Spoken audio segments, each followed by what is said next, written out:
magdikit ng patches na logo sa necktie. Ayan, may nagawa na akong isa.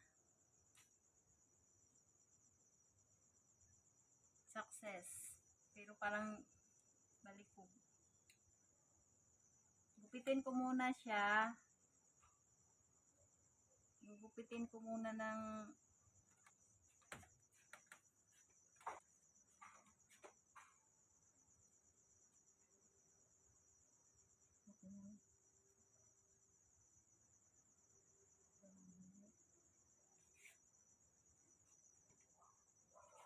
tapos, painitin ko muna yung necktie.